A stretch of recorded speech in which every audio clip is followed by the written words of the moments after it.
एक अंधेरे कुएं की तलहटी में हमारा हीरो सुबह सोचता है कि क्या वह अपने अजीबोगरीब कपड़ों की वजह से किसी रियलिटी शो में है। लेकिन इसके अलावा उसे सोशल मीडिया से कोई मतलब नहीं है और वह बिल्कुल नहीं चाहता कि शुई एक्स नाम का कोई लड़का उसे यहां देखे। उसकी एक बहुत बड़ी परीक्षा आने वाली है, तो हमारा आदमी वहां मौजूद 3 लोगों से उस गड्ढे से बाहर निकलने में मदद मांगता है। लेकिन बुरी तरह घायल बूढ़ा भिक्षु बेताब होकर चिल्लाता है कि वह नहीं जा सकता, बिल्कुल नहीं, क्योंकि यह कमल का शुद्ध लोक है और ऊपर तो नरक ही है। फिर वह उस जगह का वर्णन करते हुए कहता है कि वह दांतों से भरा एक विशाल मुंह है जहां ढेर सारी लाल आंखें सब कुछ देख रही हैं। एक और बूढ़ा आदमी जो किसी ताओवादी गुरु जैसा दिखता है, सुबह से कहता है कि वह खुद मुसीबत मोल ले, दूसरों को अपने साथ मुसीबत में न घसीटे। फिर वह कोने में बैठी एक लड़की की तरफ देखता है और उससे कहता है कि देखो तुमने किस तरह के बेवकूफ को बचाया है। लेकिन सुबह को इन सब मुसीबतों की कोई परवाह नहीं थी। उसके लिए असली मुसीबत तो स्नातक परीक्षा में फेल होना था। जैसे ही वह चढ़ाई करने के लिए तैयार होता है, भिक्षु उसे चेतावनी देता है कि उसे दुष्ट आत्माएं खा जाएंगी, लेकिन ताओवादी गुरु उस बूढ़े को चुप रहने के लिए कहता है। इसलिए हमारा नायक सभी चेतावनियों को अनसुना कर कमल के आकार के एक उपकरण का उपयोग करके कुएं की दीवार पर चढ़ना शुरू कर देता है। फिर दृश्य 12 घंटे पहले का दिखाया जाता है, जहां हम अपने काले बालों वाले नायक को एक भीड़भाड़ वाली जगह पर देखते हैं। उसी क्षण एक युवा भिक्षु उसे परोपकारी कहकर पुकारता है और उसके पास आकर दान मांगता है, जबकि हमारा नायक एक गरीब छात्र मात्र है। लेकिन भिक्षु एक विकल्प सुझाता है और प्रार्थना ऐप डाउनलोड करने के लिए एक क्यूआर कोड दिखाता है, जिसे देखकर हमारा नायक थोड़ा असहज हो जाता है। तुरंत बाद ऐप स्क्रीन पर एक सुनहरे बुद्ध की छवि के साथ दिखाई देता है, जो परीक्षा और विवाह में सफलता का आशीर्वाद देता है। लेकिन अचानक भिक्षु को एहसास होता है कि हमारा नायक उसकी आंखों के सामने से गायब हो गया है, जिससे वह पूरी तरह से भ्रमित हो जाता है। इसलिए भिक्षु जोर देकर ओयांग को पगोड़ा ऐप डाउनलोड करने के बदले में कुछ मुफ्त पुण्य देने का वादा करता है। लेकिन हमारा नायक जीतने के लिए भुगतान करने से इनकार कर देता है और उसे लोगों से मदद मांगने वाले संदेश मिलने लगते हैं। फिर वह बताता है कि वह एक संशोधित ऑटो क्लिकर का उपयोग करके 1 पैसा खर्च किए बिना हजारों मेरिट पॉइंट हासिल करने वाला है। शरारती मुस्कान के साथ वह चिल्लाता है, पूर्ण वर्चस्व, और ऐप में मौजूद बुद्ध की मूर्ति भी भयभीत हो जाती है। और फिर डिवाइस लगातार क्लिक करने लगता है और आओयांग के फोन की स्क्रीन मेरिट पॉइंट्स से भर जाती है, जो तेजी से बढ़ने लगते हैं। इसी बीच उसे किसी से धन्यवाद का संदेश मिलता है, जिसमें लिखा होता है कि वे उसे एक नेक आत्मा की तस्वीर भेजेंगे। पता चलता है कि तस्वीर एक लड़की की है जो बेहद बोल्ड पोज में है, और यह खबर सुनकर हमारा हीरो शर्म से लाल हो जाता है। फिर भी वह उस नेक इरादे की तारीफ करता है और यह देखने जाता है कि उसने अपनी इस तरकीब से कितने पुण्य अंक अर्जित किए हैं। हालांकि उसे एक संदेश मिलता है कि उसे संदिग्ध गतिविधि के लिए प्रतिबंधित कर दिया गया है और वह तुरंत अपने फोन में खो जाता है। वह घबराकर चिल्लाने लगता है और किसी बेवकूफ को मैनहोल को न ढकने का दोषी ठहराता है, यह सोचकर कि वह खुद उसमें गिर गया है। और यही कहानी है कि कैसे हमारा नायक शुरू से ही उस रहस्यमयी कुएं की तलहटी में पहुंच गया। वर्तमान में लौटकर भिक्षु हताशा से प्रार्थना कर रहा है, क्योंकि अर्शे, राजकुमारी और यहां तक कि बुद्ध भी अब इस दुनिया में नहीं है। दूसरी ओर ताओवादी गुरु तिरस्कार भरी निगाहों से देखते हुए कहते हैं कि हठी होने और चेतावनियों को न सुनने के कारण आओयांग को उसके कर्मों का फल भुगतना ही पड़ेगा। अब बैठे हुए आओयांग उस दृश्य के बारे में सोच रहे हैं जो उन्हें वहां से निकलने की कोशिश करते समय दिखाई दिया था। चांद के कांपने, लोगों के चीखने और भयंकर बाढ़ के उस दृश्य को याद करके वे भयभीत हो जाते हैं। हमारा नायक सोचता है कि आखिर वहां क्या हुआ था, क्योंकि चांद और पानी का वह दृश्य बहुत ही अजीब था। इसके अलावा चारों ओर ऐसा लग रहा था मानो दुनिया का अंत हो रहा हो। अराजकता और विनाश के बीच एक सुनहरा पैगोडा चमक रहा था। हालांकि घंटी की आवाज से सब कुछ क्षणिक रूप से शांत हो गया। फिर उसे एहसास हुआ कि पैगोडा और घंटी बिल्कुल वही हैं जो ऐप में दिखाई दे रहे थे। इसी वजह से वह इसे मजाक समझने का विचार छोड़ देता है और सोचने लगता है कि शायद उसने समय यात्रा कर ली है। ताओवादी गुरु उस पर हंसते हैं। उन्हें यह देखकर हंसी आती है कि वह लोगों को बचाना चाहता है, जबकि वह खुद कुएं से बाहर नहीं निकल सकता। फिर वह उनके छोटे से समूह पर टिप्पणी करते हैं और बताते हैं कि बौद्ध धर्म और ताओवाद दोनों ही समस्याओं से भरे हुए हैं। गुरुजी उसे कन्फ्यूशियस का विद्वान कहते हैं, लेकिन सुबी तुरंत इससे इनकार कर देता है। लेकिन बूढ़ा व्यक्ति एक अजीब सी मुस्कान के साथ कहता है कि जहां ज्ञानी होते हैं वहां चोर भी होते हैं, और इसीलिए वे नाश के पात्र हैं। सुबी इस सिद्धांत को तुरंत पहचान लेता है, क्योंकि उसने इसे अपने एक पाठ्यक्रम में पढ़ा था। आश्चर्यचकित होकर गुरु ने उसके ज्ञान की परीक्षा लेने का निर्णय लिया और पूछा कि पवित्र सत्य का मूल सिद्धांत क्या है। सुबी ने तुरंत उत्तर दिया कि यह एक विशाल शून्य है जहां कुछ भी पवित्र नहीं है। गुरु उसकी प्रतिभा से प्रभावित हुए और उसे आशय बताने लगे, लेकिन सुबी ने इस बात से इनकार किया। तो गुरु उस लड़की को पकड़ लेता है और उसे उस लड़के को सौंपते हुए कहता है कि अगर वह आवश्य नहीं है तो उसे शादी कर लेनी चाहिए। हमारा नायक पूरी तरह से उलझन में पड़ जाता है और सोचता है कि क्या उस बूढ़े आदमी की बात में कोई दम है। ताओवादी गुरु उसे उकसाता रहता है और कहता है कि बाहर के लोग चींटियों की तरह हैं और उन्हें बचाया नहीं जा सकता।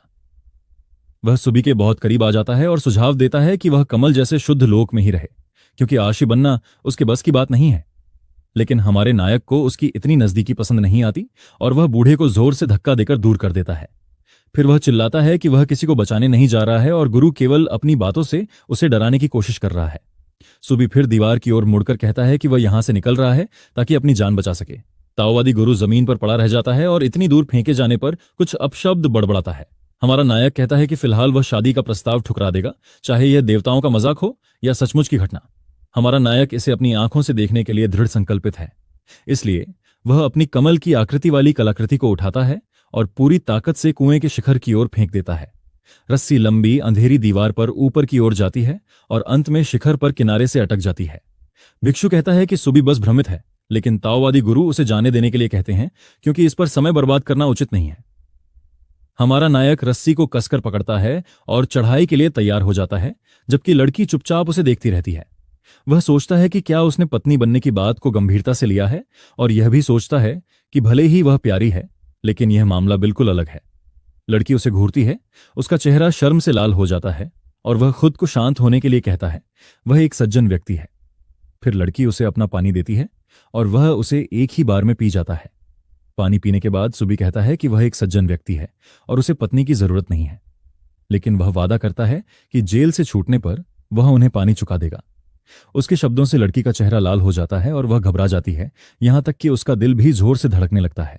ताओवादी गुरु उसका उपहास करते हैं, लेकिन भिक्षु अपना नाम बूझी बताता है और सुबी उसे धन्यवाद देते हुए मदद करने का वादा करता है।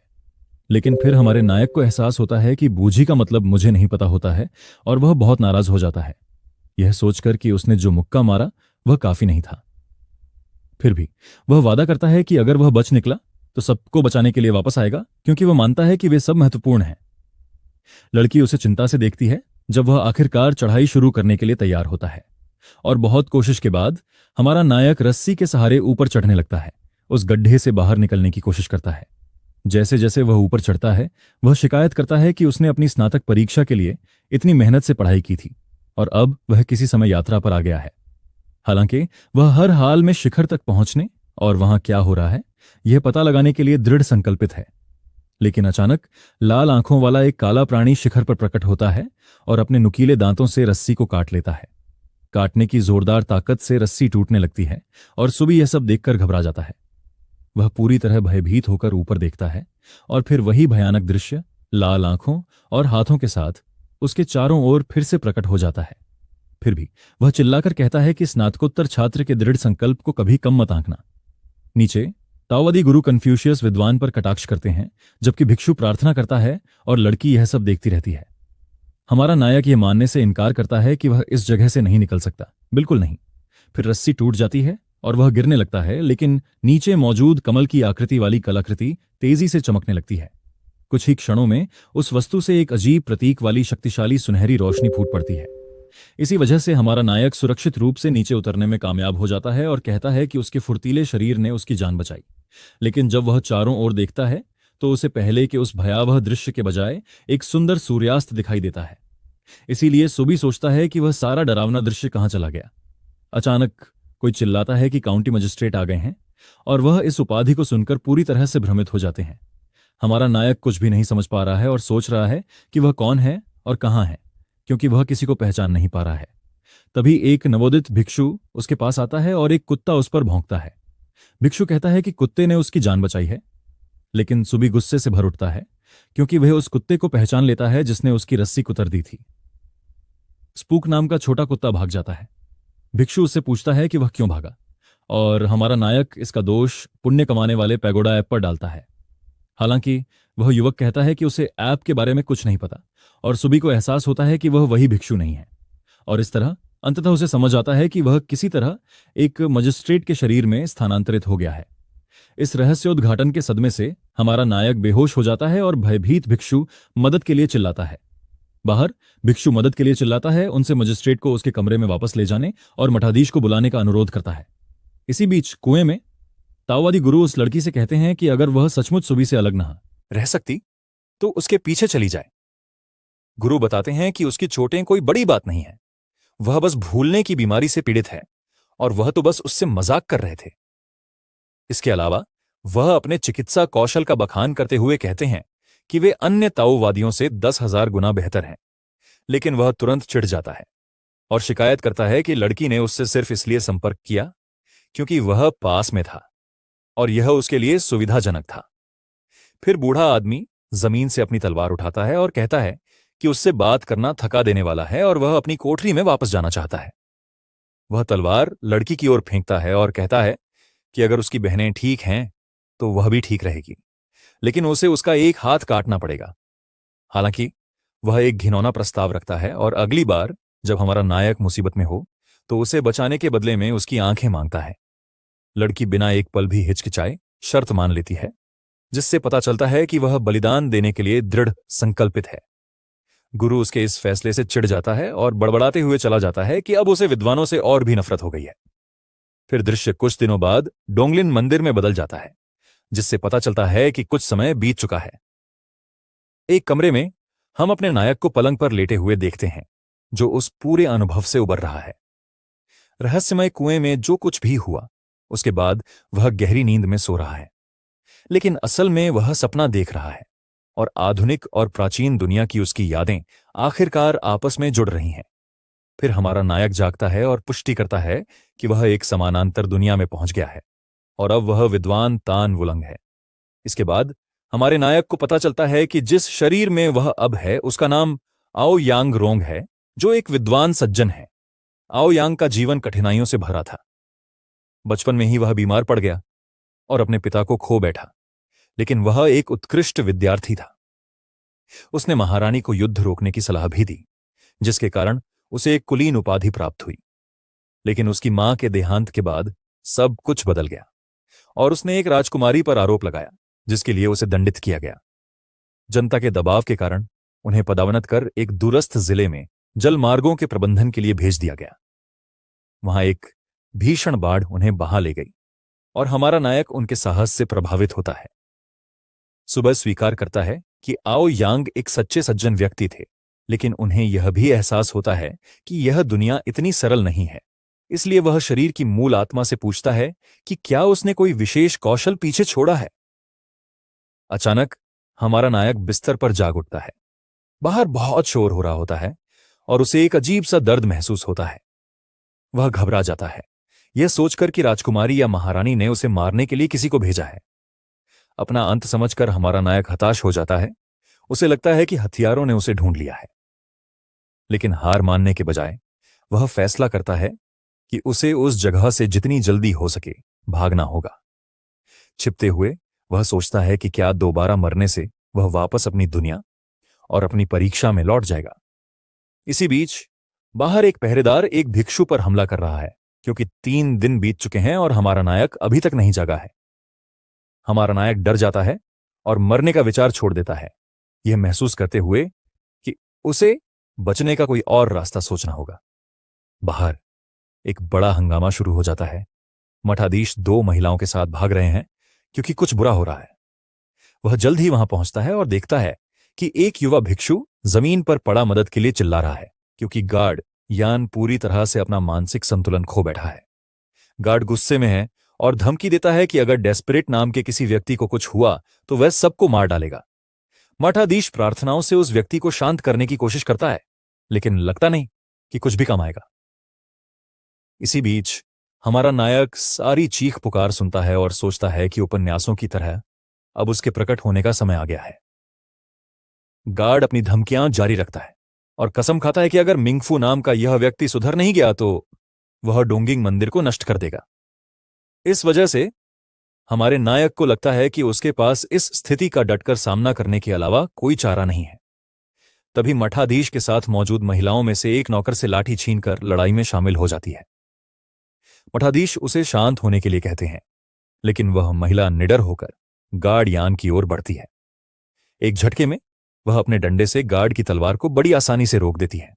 वह डंडे से उस पर हमला करती है और पूछती है कि उनका तान हुआ लिंग कहाँ है। ठीक उसी क्षण हमारा नायक शोरगुल की शिकायत करते हुए अपने कमरे का दरवाजा खोलता है। तभी उस महिला द्वारा फेंकी गई लाठी उसके चेहरे पर जोर से लगती है और वह घबरा जाता है, क्योंकि उसे यह सब कुछ ठीक नहीं लगता। महिला उसका नाम पुकारते हुए उसकी ओर दौड़ती है। फिर हमारे नायक को एहसास होता है कि वह महिला उसके असली शरीर की मौसी है और वह उससे बात करने की कोशिश करता है, लेकिन उसकी मौसी जैन शिवान उसे कसकर गले लगा लेती है और उसके ठीक होने की राहत भरी आंखों से रोने लगती है। वह अभी भी चिंतित है और हमारा नायक गले लगने और अभी अभी लगे झटके से चक्कर महसूस करने लगता है। इसी बीच गार्ड यान भी राहत की सांस लेता है और भिक्षु सारी गड़बड़ को सुलझते हुए देखते हैं। फिर जैन शिवान गार्ड यान को उसकी लापरवाही के लिए डांटती है और हमारे नायक की ओर मुड़ जाती है। गार्ड तुरंत माफी मांगता है और इतनी जोर से जमीन पर गिरता है कि टाइलें टूट जाती हैं। कम से कम वह विवाद तो सुलझ गया और हमारे नायक ने राहत की सांस ली। हालांकि उसे एक अजीब सी आवाज सुनाई देती है और उसकी चाची को लगता है कि वह अभी भी चोट के कारण चक्कर खा रहा है। सुबह भिक्षुओं की मदद लेने से इनकार कर देता है, क्योंकि उसे लगता है कि उसे पता चल गया है कि आवाज कहां से आ रही है। तब उसे समझ आता है कि यह पुण्य पैगोडा था, जो पुनर्जन्म के साथ प्राप्त उसकी विशेष शक्ति थी। आवाज तेज हो जाती है और पैगोडा की छवि उसके मन में स्पष्ट रूप से उभर आती है। इस रहस्योद्घाटन से वह पूरी तरह से स्तब्ध रह जाता है। उसकी आंखें फटी रह जाती हैं। अचानक उसकी चेतना एक सफेद धुंधली जगह में खिंच जाती है। वह अब उस अंतरिक्ष में तैर रहा है और अपने ठीक सामने विशाल मेरिट पैगोडा को देखता है। हमारा नायक विशाल दरवाजों के पास पहुंचता है और सोचता है कि क्या उसे पैगोडा में प्रवेश करना चाहिए। फिर हमारा नायक उत्साह से झूमते हुए और चिल्लाते हुए पैगोडा में प्रवेश करता है कि आखिरकार उसे अपनी विशेष शक्ति मिल गई है। अंदर का माहौल उसे बेहद निराशाजनक लगता है और वह शिकायत करता है कि यह किसी घटिया आउटसोर्स किए गए काम जैसा दिखता है। तभी उसकी नजर घंटी और लकड़ी की मछली पर पड़ती है, क्योंकि यह उसी ऐप के इंटरफेस से मेल खाती है जिसका उसने इस्तेमाल किया था। उसे एहसास होता है कि भाग्य की घंटी ही उसे घर वापस ले जाने का जरिया हो सकती है। और तभी एक पत्र प्रकट होता है। हमारा नायक उस पत्र को उठाता है और देखता है कि घंटी बजाने के लिए उसे पुण्य की एक निश्चित मात्रा खर्च करनी होगी और इच्छाओं की सूची बहुत लंबी है, जिसमें आध्यात्मिक शक्ति और प्रेम में भाग्य जैसी चीजें शामिल हैं, लेकिन सब कुछ बंद है। फिर वह दो विकल्पों पर ध्यान केंद्रित करता है, आपदाओं को टालना और पाप कर्मों का प्रायश्चित करना। हमारा नायक सोचता है कि उसे पापों की चिंता करने की आवश्यकता नहीं है और वह पुण्य कमाने के तरीकों के बारे में सोचने लगता है। तभी उसे लकड़ी की मछली याद आती है और वह समझ जाता है कि उसे अंक अर्जित करने के लिए उस पर प्रहार करना होगा। तो हमारा हीरो मछली पर वार करने और जितना हो सके उतना पुण्य कमाने के लिए तैयार हो जाता है। लेकिन जैसे ही वह वार करने वाला होता है, उसका शरीर पूरी तरह से जम जाता है और वह हिल भी नहीं पाता। प्रतिबंधित उपयोगकर्ता संदेश पॉपअप होता है और ऐप से संबंध का एहसास होने पर वह निराश हो जाता है। अब उसे ऑटो क्लिकर इस्तेमाल करने और पहले टॉपअप के लिए पैसे न देने का पछतावा हो रहा है। फिर उसे याद आता है कि उसने 100 मेरिट पॉइंट्स कमाए थे और वह सोचता है कि ये कहां से आए। और फिर उसका चेहरा शर्म से लाल हो जाता है जब उसे याद आता है कि उस समय उसकी मौसी उसे गले लगा रही थी। हमारा नायक शर्मिंदा हो जाता है, लेकिन जल्द ही समझ जाता है कि उसने भिक्षुओं को उस लड़ाई से बचाकर पुण्य अर्जित किया है।